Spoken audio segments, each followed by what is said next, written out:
this of everyone. What are your top 3 favorite books right now? It can be right now. It can be of all time. Paulo Coelho, The Alchemist, however you say that. That is, I would say, must-read material for everyone at some point in your life. I came into that, I call it mid-career, and I came into that book really trying to answer a question in my personal life, and that book held the answer for me. So I'll highly recommend that book. How to Win Friends and Influence People. Who is that? It's Carnegie. Yep. Dale Carnegie, right? Is it Dale Carnegie? It's some Carnegie. We'll find out. Okay, we'll find out. Anyway, somebody find out.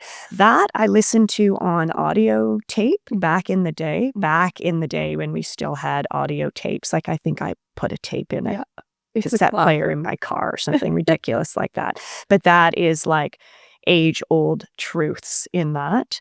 And yeah, I'm going to say something totally ridiculous. The Notebook. I love it. The Notebook, because everyone needs some romance and some I don't know what you call it, just escapism, right? Heartwarming. So like you balance off the really serious and constructive stuff with something that just makes you smile and feel good. If you're looking to understand the world and business and it's like if you don't know anything about finance, I tell young people and women this all the time because unfortunately we're not as financially educated always, is The Wealthy Barber. My dear friend Java Chilton wrote it ages ago, and it is the basics still on how to handle money and understanding. And so I read that too because I think that sometimes we overcomplicate a lot of things in the finance world. So I find a lot of the best are simple and go to the basics. And then I like fun books too. I like people's life stories, like Rick Mercer's first and second book made me laugh out loud. I've read many times. Mindy Kaling's, like their life stories and them being open about the shitty things that have happened and how they've handled it. And they have a special way with words, which I quite enjoy. So it's a bit all over the place, but it really is about people's stories. I read everything, fiction, nonfiction, across the gamut. So I don't know that I could narrow down 3 books, but anything by Brene Brown, Simon Sinek. He just wrote a really good one, The Infinite Game, if you've ever heard of that one. Great book on identifying your competition. Are you even thinking about your competition, right? How to succeed. Malcolm Gladwell is awesome.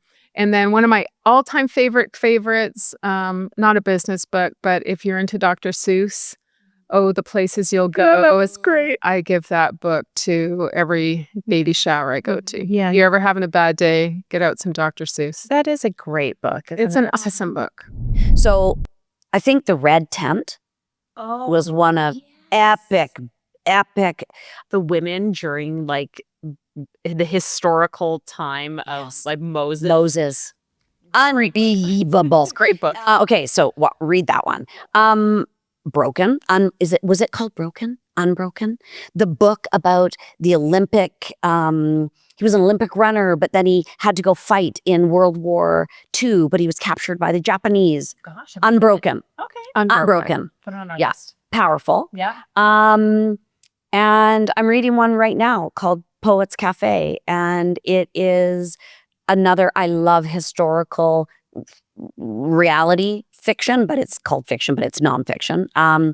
And this one is about a postcard that came to a family in the 1980s. But it was a postcard from the 40s, and her entire family had been extinguished in Auschwitz, and but she had survived. And why was this postcard with just all their names and some information? And it's going back into time to figure out what happened. I love that. Well, my favorite at the moment is Let Them by Mel Robbins. And everybody's been talking about it, and I am a huge fan because I tend to take everything on and think it's my fault or I could have done that differently, or why didn't I say that, or why didn't I do that? And not everybody's driven by the same motivation, right? It's like what what drives people, and what are their personalities, and so many combinations, and what's happened in their day to make them the way they are, and what's their story. And so sometimes you just have to let it go, right? And we say that so easily. It's like, well, just let it go. And it's not easy.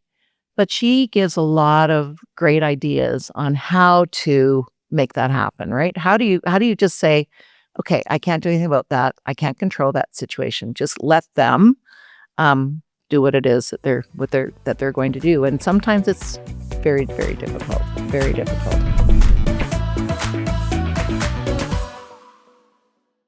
The Quiet Part Out Loud is produced by Access Connects and brought to you by Oh wait, is there a sponsorship opportunity there? Learn more at accessconnects.com.